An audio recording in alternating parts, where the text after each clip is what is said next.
Hello everyone, welcome back to the channel TNB Academy. If you are into market research, quality standards, or just want to improve how your organization conducts a research project, then this video is for you. Today we are diving into the structure of ISO 20252-2019, the international standard for market, opinion and social research. So let's break it down in a simple and easy to understand way.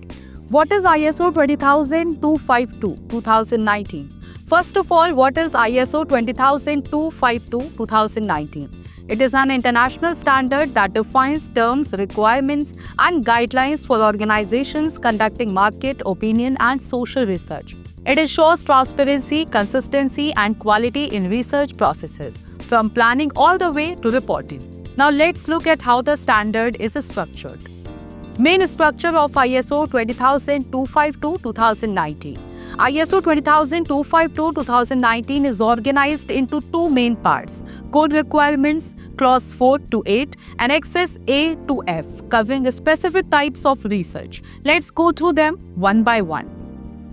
Code Requirements, Clause 4 to 8. These code clauses apply to all research projects no matter the type. They include Clause 4 Research Process Requirements, covers planning, design, data collection, analysis, and delivery. Basically, how a project is managed end-to-end. Clause 5 Project Management and Personnel, ensures that teams are qualified and that the organization manages risk, responsibilities, and timeliness. Clause 6 Data Management and Security, talks about data privacy, protection, and confidentiality, a big deal in today's digital world. Clause 7 Documentation and Record Keeping, ensures everything is well documented and traceable for accountability and transparency. Clause 8 Subcontracting sets the rules when research activities are outsourced to make sure quality isn't compromised. These 5 clauses form the foundation of the standard. Annexes A to F, specialized research methods. Now let's talk about the annexes. These are optional, but they become mandatory if your research involves these methods. Annex A, sampling, including access panels, standards for sampling methods, and how panels are managed. Annex B, fieldwork, applies to face-to-face, telephone, and qualitative interviews. Annex C, self-completion, covers online surveys, mobile surveys, and paper questionnaires.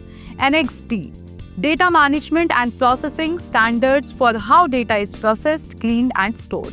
Annex E, observational research, includes in-store observations, ethnographic studies, etc. Annex F, digital observation, covers data collected through passive tracking, cookies, and online behavior. Each annex ensures that specific research methods meet consistent and high-quality standards. If you found this video helpful, don't forget to like, share, and subscribe to the channel. And if you want me to cover other ISO standards related to research or quality, drop a comment below. Thanks for watching, and I'll see you in the next video.